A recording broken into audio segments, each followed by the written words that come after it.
BSc secondary के electronics paper के अंतर्गत आज का हमारा जो टॉपिक है वो है भेद प्रवर्धक, डिफरेंशियल एम्पलीफायर तथा पुनर्निवेश फीडबैक क्या होता है।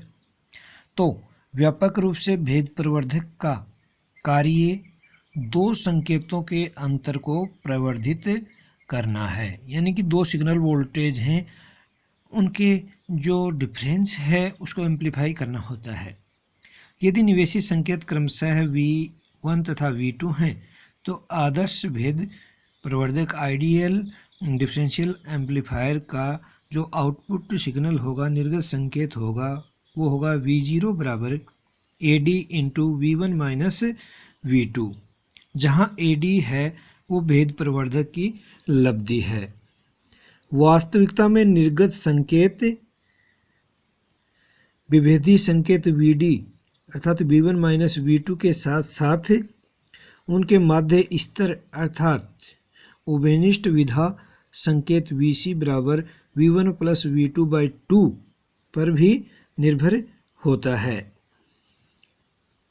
यदि दूसरे संकेत की अनुपस्थिति में प्रथम संकेत के लिए लब्धि A1 है तथा प्रथम संकेत की अनुपस्थिति में दूसरे संकेत के लिए लब्धि A2 है तो अध्यारोपण के सिद्धांत से दोनों संकेतों की उपस्थिति में निर्गत संकेत होगा VO बराबर A1 V1 plus A2 V2 but VD बराबर V1 minus V2 and VC बराबर हाफ V1 प्लस V2, जिसे ट्वाइस VC बराबर V1 प्लस V2 या V1 बराबर VC प्लस VD बाई 2 एवं V2 बराबर VC माइनस VD बाई 2।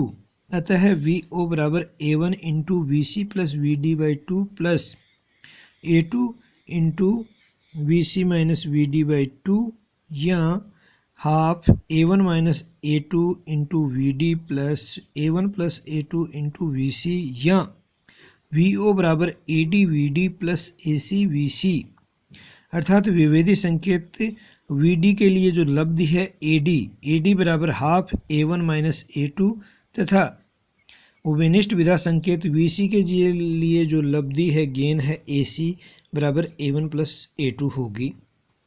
आदर्श भेद प्रवर्धक के लिए AC का मान 0 होना चाहिए। यथार्थतः AD का मान AC के सापेक्ष अधिक से अधिक होना अपेक्षित होता है। भेद प्रवर्धक की दक्षता का मापन AD व AC के अनुपात के परिमाण द्वारा किया जाता है।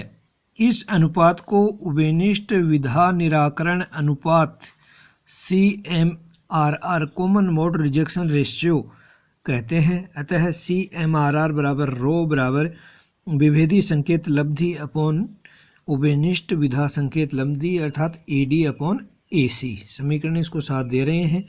जब डेसिबल में CMRR को लिखेंगे तो CMRR इन डेसिबल बराबर 20 log 10 AD बाई AC। चूँकि V0 बराबर AD VD कॉमन में ले लिया तो into 1 plus AC VC upon AD VD या VO बराबर AD VD into 1 plus 1 by rho VC by VD, इसे समीकरण नंबर 8 दे दिया है। तो समीकरण 8 के अनुसार भेद प्रवर्धक की जो अभिकल्पना डिजाइन इस प्रकार होनी चाहिए कि रो का अनुपात VC बाई VD के सापेक्ष अधिकाधिक होना चाहिए। ऐसी अवस्था में VO लगभग इक्वल टू होगा, लगभग बराबर होगा AD VD के। CMRR का मान ज्ञात करने के लिए सर्वप्रथम निवेशी संकेत वोल्टताएं निम्न लेते हैं। एक उदाहरण के रूप में V1 बराबर 0.5 वोल्ट एंड V2 बराबर माइनस 0.5 वोल्ट लें, जिससे VD बराबर V1 माइनस V2 1 वोल्ट हो जाएगा तथा VC 0 हो जाएगा। इस अवस्था में जो निर्गत वोल्टता है VO1 AD VD plus AC VC वो AD के बराबर होगी, संख्यात्मक रूप से AD के मान के बराबर होगी। तथा तत्पश्चात निवेशी वोल्टताएं निम्न प्रकार ले लें। V1 बराबर 1 वोल्ट ले लें, V2 बराबर 1 वोल्ट ले लें, जिससे VD 0 हो जाएगा तथा VC 1 वोल्ट हो जाएगा। इस अवस्था में निर्गत वोल्टता है VO2 वो AD/VD प्लस AC/VC से AC प्राप्त होगी।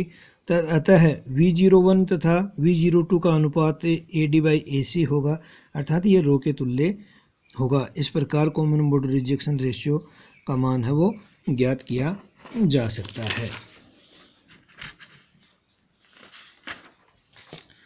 अगले बिंदु की बात करें तो अगला बिंदु है पुनर्निवेश अर्थात फीडबैक। तो किसी विद्युत नेटवर्क के निर्गम से उसके निवेश में ऊर्जा का स्थानांतरण को पुनर्निवेश कहते हैं। अर्थात किसी नेटवर्क के जो आउटपुट हो रहा है उसका कुछ भाग इनपुट में दे दें। जब किसी प्रवर्धक के निर्गम में से कुछ अंश या संपूर्ण वोल्टता या धारा को उसके निवेश में पुनर्निवेश कर दिया जाता है तो इससे प्रवर्धक की कार्य क्षमता है वो परिवर्तित हो जाती है। इस प्रकार के प्रवर्धक को पुनर्निवेशी प्रवर्धक कहते हैं। पुनर्निवेश दो प्रकार के होते हैं, धनात्मक या पुनरुत्पादक पुनर्निवेश। जब प्रवर्धक के निवेशी परिपथ में मूल संकेत तथा पुनर्निवेशी संकेत एक ही कला में होते हैं तो निविष्ट संकेत के परिमाण में वृद्धि हो जाती है, उसका मान है बढ़ जाता है। इससे प्रवर्धक की लब्धि बढ़ जाती है। इस प्रकार के पुनर्निवेश को धनात्मक पुनर्निवेश कहते हैं। धनात्मक पुनर्निवेश का उपयोग साधारणतः दोलित्र में ओसिलेटर में किया जाता है। द्वितीय प्रकार का जो पुनर्निवेश है वो ऋणात्मक या विपोषी पुनर्निवेश कहलाता है। जब प्रवर्धक के निवेश परिपथ में संकेत तथा पुनर्निवेश संकेत विपरीत कला में होते हैं, पाई का कलांतर होता है, तो इससे निवेशी संकेत के परिमाण में कमी आ जाती है। निवेशी संकेत का जो परिमाण है रिजल्टेंट है वो कम हो जाता है। इस प्रकार के पुनर्निवेश को ऋणात्मक पुनर्निवेश कहते हैं। यद्यपि ऋणात्मक पुनर्निवेश से प्रवर्धक की लब्धि में ह्रास होता है, कमी होती है, परंतु इससे प्रवर्धक के विरूपण में कमी होती है, यानी जो सिग्नल का विरूपण होता है उसमें कमी होती है। लब्धि के स्थायित्व में सुधार आता है। आवर्ती अनुक्रिया अपेक्षाकृत उत्तम प्राप्त होती है तथा निवेशी तथा निर्गम प्रतिबाधाओं का मान है वो परिवर्तित हो जाता है। अब बात करें पुनर्निवेश का सिद्धांत क्या है। तो यदि पुनर्निवेश के सिद्धांत की बात करें तो ये ब्लॉक डायग्राम देखते हैं। चित्रानुसार प्रवर्धक की जो लब्धि है ए है तथा निर्गत वोल्टता का पुनर्निवेश अंश बीटा द्वारा व्यक्त किया गया है, इस ब्लॉक द्वारा व्यक्त किया गया है। इससे निर्गत वोल्टता में से कुछ अंश बीटा है वो पुनर्निवेश कर दिया जाता है बीटा नेटवर्क द्वारा। पुनर्निवेश अनुपात कहते हैं तथा नेटवर्क को बीटा नेटवर्क कहते हैं। ये पुनर्निवेश जाल सामान्यतः निष्क्रिय अवयव जैसे प्रतिरोध, धारिता, प्रेरकत्व आदि से बना होता है, परंतु कभी कभी इसमें सक्रिय अवयव जैसे ट्रांजिस्टर, डायोड, आईसी वगैरह भी हो सकते हैं। तो इनपुट वोल्टेज VI है, आउटपुट वोल्टेज VO है। बीटा नेटवर्क द्वारा जो इनपुट में फीडबैक दिया जाता है वो वोल्टता VF है। तो यहाँ पर जो वोल्टता लगी हुई है वो VIF है। आदर्श स्थिति में जो ये बीटा नेटवर्क है इसकी निम्न विशेषताएं होनी चाहिए। बीटा नेटवर्क के कारण प्रवर्धक की लब्धि में परिवर्तन नहीं होना चाहिए। निविष्ट संकेत वोल्टता केवल प्रवर्धक में से ही संचरित होनी चाहिए। VI केवल और केवल एम्पलीफायर A के थ्रू ही ट्रांसमिटेड होनी चाहिए। पुनर्निवेश वोल्टता VF केवल बीटा नेटवर्क से ही संचरित होनी चाहिए।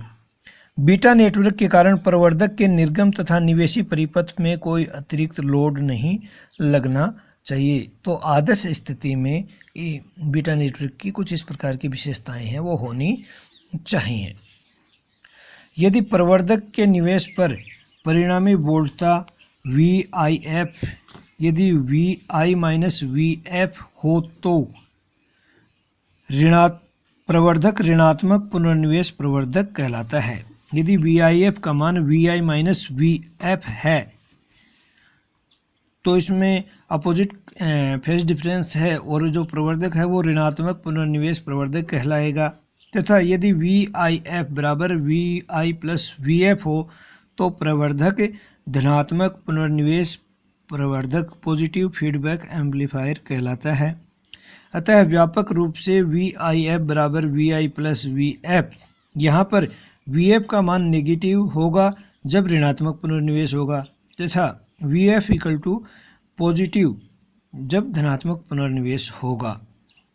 यदि मूल प्रवर्धक की लब्धि A, निर्गत वोल्टता VO तथा निविष्ट वोल्टता VI है तो पुनर्निवेश नहीं होने पर जो प्रवर्धक की लब्धि होगी A वो होगी VO अपॉन VI तथा पुनर्निवेश होने पर यदि परिणामी निविष्ट वोल्टता VIF हो तथा निर्गत वोल्टता VO डैश हो तो लब्धि होगी A बराबर VO dash upon VIF। A को प्रवर्धक की आंतरिक लब्धि कहते हैं।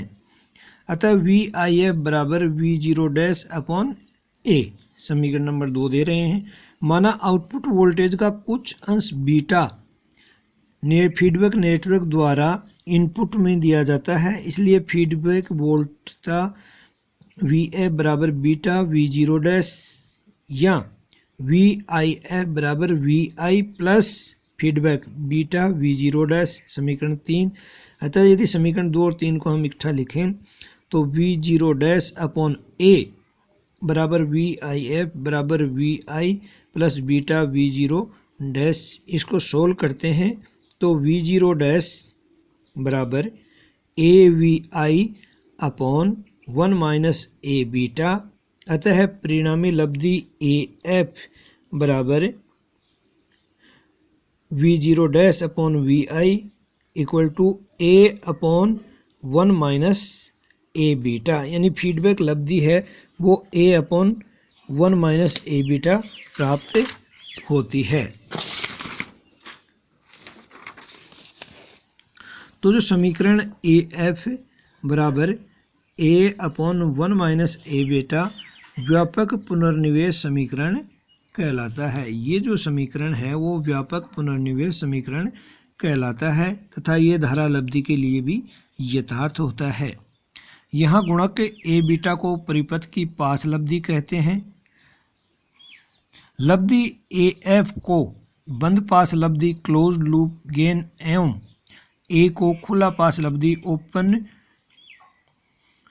लूप गेन कहते हैं तथा 1 तथा पास लब्धि का अंतर यानी कि 1 माइनस A बीटा को प्रतिगमन अंतर कहते हैं। परिपथ में A और बीटा धनात्मक या ऋणात्मक वास्तविक या सम्मिश्र हो सकते हैं। यदि बात करें कि पहले पॉइंट की कि यदि 1 minus A beta greater than 0 है अर्थात A बीटा ऋणात्मक है तो उस स्थिति में AF लेस देन A यानी कि जो फीडबैक गेन है वो कम होगी और इस प्रकार का पुनर्निवेश है वो ऋणात्मक पुनर्निवेश कहलाता है। यदि 1 माइनस A बीटा बराबर 0 या A बीटा बराबर 1 अर्थात A इस स्थिति में AF बराबर इन्फाइनाइट होगा। इस स्थिति में प्रवर्धक से बिना निविष्ट वोल्टता प्रयुक्त किए लगातार निर्गत वोल्टता प्राप्त की जा सकती है। यह स्थिति दोलित्र परिपथ में उपयोग में लाई जाती है। 1 माइनस A बीटा बराबर 0 दोलित्र के लिए कंडीशन है। इसी प्रकार यदि 1 minus A beta less than 1 अर्थात A बीटा है वो पॉजिटिव है धनात्मक है तो उस स्थिति में AF ग्रेटर देन A होगा और यह स्थिति पुनर्निवेश धनात्मक पुनर्निवेश कहलाएगा। किसी प्रवर्धक में प्रयुक्त पुनर्निवेश की मात्रा को बिना पुनर्निवेश लब्धि तथा पुनर्निवेश के साथ लब्धि के अनुपात द्वारा डेसिबल में व्यक्त किया जा सकता है। पुनर्निवेश की जो मात्रा है उसको डेसिबल में व्यक्त करें तो n बराबर पुनर्निवेश का डेसिबल में मान तो n बराबर 20 log Aadhaar 10 A upon AF या n बराबर 20 log 10 A minus 1 minus A beta या n बराबर 20 लॉग आधार 10 प्रतिगमन अंतर। 1 माइनस ए बीटा है, ये प्रतिगमन अंतर कहलाता है। अगला जो बिंदु है वो है ऋणात्मक पुनर्निवेश द्वारा लब्धि का स्थायीकरण, यानी लब्धि में जो स्थायीकरण है वो किस प्रकार से प्राप्त होता है।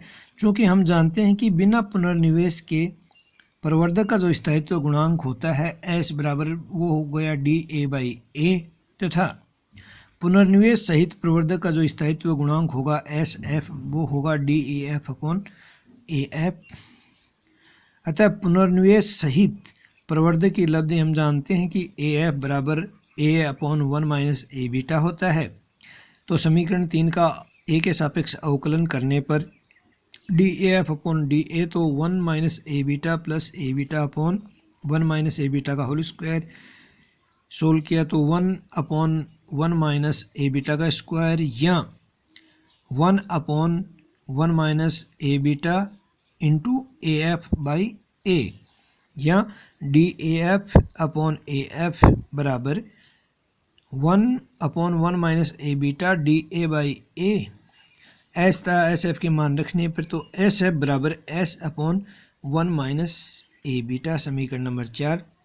चूँकि प्रवर्धक के स्थायीकरण के लिए आवश्यक है कि स्थायित्व गुणांक का मान कम से कम होना चाहिए, S का मान है वो कम से कम होना चाहिए, तो पुनर्निवेश सहित प्रवर्धकों में 1 माइनस ए बीटा का मान अधिक से अधिक कर SF का मान कम से कम किया जा सकता है। इसमें है कि जब पहला पॉइंट है जब पुनर्निवेश ऋणात्मक हो अर्थात ए बीटा ऋणात्मक हो, उस स्थिति में 1 माइनस ए बीटा का मान बढ़ेगा, SF का मान कम कर सकते हैं। दूसरा है जब पुनर्निवेश सहित प्रवर्धक की लब्धि अत्यधिक हो तो उस स्थिति में ए बीटा मच ग्रेटर देन 1 होगा और समीकरण 3 से ऋणात्मक पुनर्निवेश के लिए AF लगभग इक्वल टू 1/बीटा। अतः जब ए का मान अत्यधिक होता है तथा पुनर्निवेश ऋणात्मक होता है तो प्रवर्धक की परिणामी लब्धि केवल पुनर्निवेश गुणांक बीटा पर निर्भर करती है, उसकी आंतरिक लब्धि पर निर्भर नहीं करती है। इस प्रकार ऋणात्मक पुनर्निवेश से प्रवर्धक की लब्धि में हानि होती है परंतु उसके स्थायित्व में सुधार होता है।